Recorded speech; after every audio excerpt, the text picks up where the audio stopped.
Bismillahirrahmanirrahim. Assalamualaikum warahmatullahi wabarakatuh. Saya Dini Sukmawati dari kelas IF7D dengan NIM D111911105. Di sini saya akan mempresentasikan hasil analisis maskapai penerbangan Citylink menggunakan model tata kelola TI ISO atau ISC tahun 11799. Tugas ini diajukan untuk memenuhi ujian akhir semester mata kuliah standar sistem dan rekayasa perangkat lunak. Program studi Teknik Informatika Politeknik TDC Bandung. Terdapat 4 bab materi yang akan dibahas. Bab pertama pendahuluan, yaitu ada profil perusahaan, struktur organisasi, dan media sosial. Untuk bab kedua identifikasi, ada kondisi TI saat ini dan kondisi TI yang diharapkan. Bab 3 analisis, ada kunci permasalahan TI atau analisis SWOT dan strategi layanan TI. Bab yang keempat kesimpulan. Terdapat kesimpulan dari hasil analisis yang dilakukan. Di sini ada profil perusahaan dilansir dari web resmi Citylink, PT Citylink Indonesia. Citylink atau perusahaan adalah anak perusahaan Garuda Indonesia, didirikan berdasarkan Akta Notaris Natakusumah nomor 01 tanggal 6 Januari tahun 2009, berkedudukan di Sidoarjo, Jawa Timur, dengan pengesahan dari Menkumham nomor AHU 14555-AH.01.01 tahun 2009 tanggal 22 April. Kepemilikan saham Citylink pada saat didirikan adalah 67% milik PT Garuda Indonesia dan 33% milik PT Aerowisata.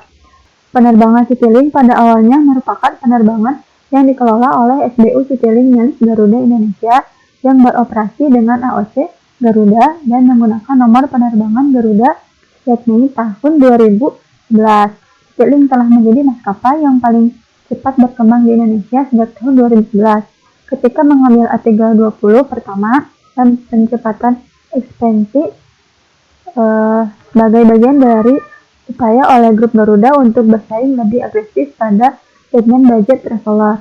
Lalu untuk visi dan misi perusahaan, dilansir dari web resmi Citylink, visi Citylink ialah menjadi sebuah maskapai penerbangan berbiaya rendah, berkelas dunia, dengan profitabilitas yang berkelanjutan, dan menjadi perusahaan paling diminati bagi pencari kerja di Indonesia. Untuk misi Citylink-nya ialah meningkatkan kualitas hidup masyarakat dengan menyediakan jasa layanan transportasi udara yang bebas kerumitan dengan kehandalan yang tinggi dan keamanan penerbangan berstandar internasional serta sentuhan layanan berjadikan keramah tamahan Indonesia. Untuk sasaran dan tujuannya, di sini sasarannya Citylink berfokus pada kelompok usia 20-40 tahun yang berjiwa muda. Hal ini didasari tagline yang fun and dynamic. Kami tampil menonjol di media sosial, pemilihan narasumber juga mewakili tagline tersebut seperti Niji dan Ran, ujar Albert Burhan, Direktur Utama Citylink. Untuk tujuannya, berdasarkan visi dan misi perusahaan Citylink, dibagi menjadi 6. Yang pertama, melayani penumpang yang ingin menghemat uang dan transportasi barang. Yang kedua, menempati bagian yang lebih besar di pasar jarak pendek. Yang ketiga, dukung Garuda untuk mempertahankannya. Yang keempat, semua segmen pasar. Yang kelima, mengembangkan pasar dan wilayah domestik Indonesia. Yang keenam, menyambut IPO untuk memastikan pertumbuhan di masa depan. IPO merupakan initial public offering atau kondisi ketika perusahaan menjual sahamnya kepada masyarakat untuk pertama kali. Jadi, melalui IPO, masyarakat umum bisa membeli saham dan perusahaan dapat memperoleh dana tambahan. Untuk struktur organisasi perusahaan Citylink, dipimpin oleh Direktur Utama, Presiden atau CEO, lalu ada Direktur Produksi, Direktur Niaga, Direktur Keuangan, dan ada divisi-divisi seperti divisi Corporate Strategy, Corporate Secretary and CSR, Internal Audit, Human Capital Management, Information Technology, Service Standard Delivery and Quality, Safety, Security and Quality. Sumber dari Annual Report Citylink 2019. Lalu untuk struktur organisasinya, dilansir dari web resmi Citylink, jajaran Dewan Komisaris dan jajaran Direksi PT Citylink Indonesia adalah sebagai berikut. Untuk Dewan Komisarisnya, Komisaris Utama yaitu Bapak Prasetyo, Komisarisnya ada Bapak Zainal Rahman, ada Ibu Adita Irawati, dan ada Bapak Bambang Gutomo. Untuk jajaran Direksi PT Citylink Indonesia, Direktur utamanya Bapak Dewa Kadekrai, Direktur Keuangan dan Human Capitalnya Bapak Aris Adi Sanjaya, Direktur Niaga dan Kargo Bapak Iwan F. Agus, Direktur Operasinya Bapak Erlangga Sakti, Direktur Tekniknya Bapak Jaka Ari Triyoga. Untuk media sosialnya, Citylink sangat lengkap ya, terdapat berbagai media sosial, dimulai dari web resmi, Instagram, Facebook, YouTube, dan Twitter Citylink. Dari berbagai media sosial ini terdapat informasi yang relevan mengenai perusahaan Citylink itu sendiri. Lalu di sini ada kondisi TI saat ini di bab 2. Berdasarkan pemodelan TI ISO atau IEC tahun 17799, identifikasi perusahaan maskapai Citylink dibagi menjadi 10 aspek sebagai berikut. Yang pertama, kebijakan keamanan atau security policy. Jadi proses memperoleh sertifikasi IOSA atau IATA Operational Safety Audit merupakan upaya untuk meningkatkan standar keselamatan dan keamanan penerbangan Citylink. Yang kedua ada keamanan organisasi atau organizational security. Jadi pemanfaatan teknologi informasi dalam lingkup Citylink dibarengi dengan penguatan cyber security yang menjamin keamanan operasional TI dan kelancaran proses bisnis yang benar, akurat, dan sesuai dengan peraturan yang berlaku. Lalu di sini ada poin yang ketiga, klasifikasi dan kontrol aset atau Asset Classification and Control. Pada akhir tahun 2018, total aset perusahaan tercatat 517.621.000 dolar AS, terdiri dari 14,7% aset lancar dan 85,3% aset tidak lancar. Total nilai aset tersebut meningkat 120.572.000 dolar AS atau 30,4% dibandingkan 2017 sebesar 397.49.000 dolar Amerika Serikat. Lalu poin yang keempat, keamanan personal atau personal security. Aset tetap telah diasuransikan dengan PT Asuransi Tugu Pratama Indonesia terhadap risiko kebakaran, pencurian, dan risiko lainnya sekitar 2.786.952 US dollar di tanggal 31 Desember tahun 2017. Terdapat juga audit khusus yang menangani pemalsuan ID card pegawai. Lalu di poin yang kelima, keamanan fisik dan lingkungan atau physical and environmental security. Lingkungan pengendalian meliputi standar, proses, dan struktur dibuat oleh Dewan Komisaris dan Direksi mengenai pentingnya pengendalian internal dan standar perilaku yang diharapkan. Poin yang keenam, manajemen komunikasi dan operasi atau Communication and Operation Management. Jadi manajemen terus memantau perkembangan kinerja operasional dan keuangan perusahaan selama tahun berjalan agar dapat memenuhi target yang ditetapkan pada awal tahun. Lalu poin yang ketujuh ada kontrol akses atau akses kontrol.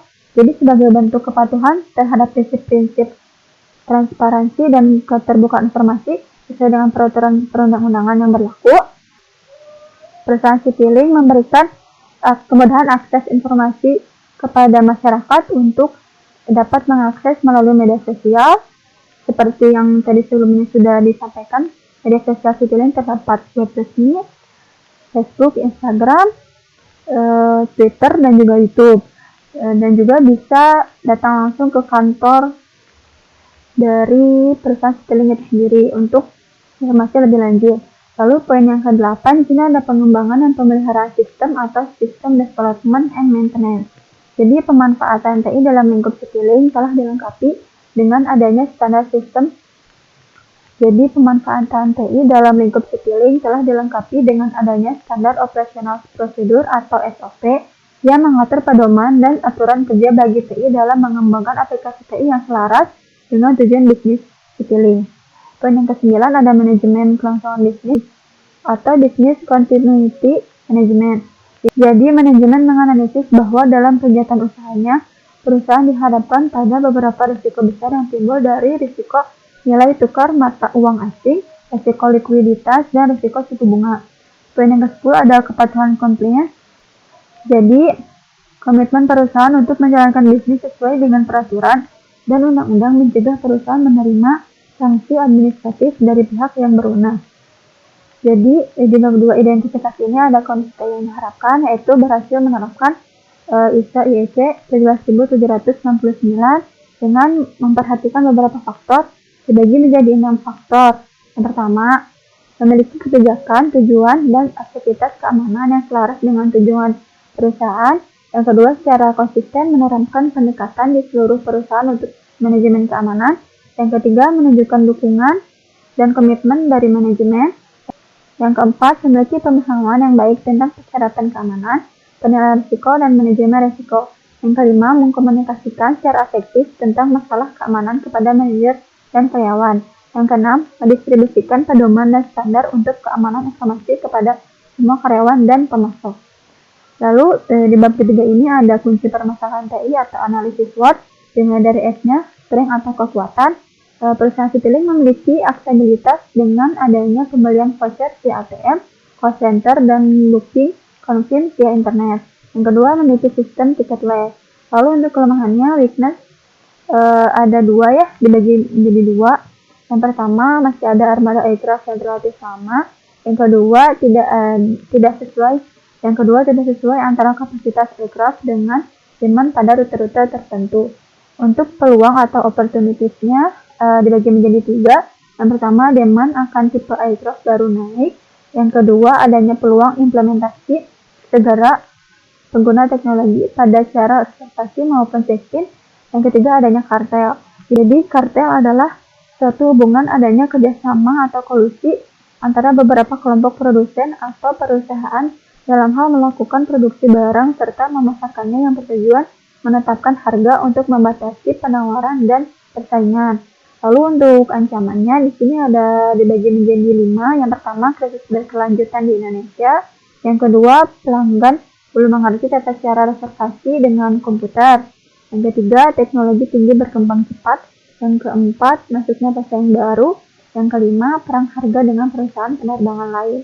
Lalu untuk strategi layanan TI dari perusahaan Citylink-nya yaitu strategi perusahaan untuk menciptakan keberlanjutan bisnis jangka panjang mencakup langkah-langkah strategis untuk pengembangan bisnis Citylink, di mana teknologi informasi merupakan salah satu bagian dalam fokus pengembangan yang juga terlibat. Untuk kesimpulan dari hasil analisis yang dilakukan, dibagi menjadi dua. Yang pertama, menerapkan kebijakan keamanan informasi berdasarkan ISO IEC tahun 17769 adalah titik kunci dalam manajemen keamanan informasi. Jadi jika ingin suatu perusahaan memiliki keamanan informasi yang baik, ada baiknya untuk menerapkan kebijakan ISO IEC 17769. Lalu untuk kesimpulan yang kedua, penerapan standar ISO IEC tahun 17769 akan memberikan manfaat kerangka kerja manajemen yang terstruktur dengan baik. Jadi memang sangat bermanfaat ya ISO ini untuk sebuah perusahaan.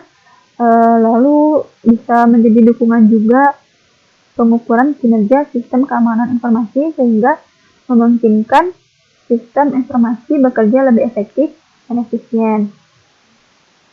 Di sini ada referensi yang saya gunakan untuk mengerjakan analisis ini. Mungkin cukup sekian yang bisa saya sampaikan.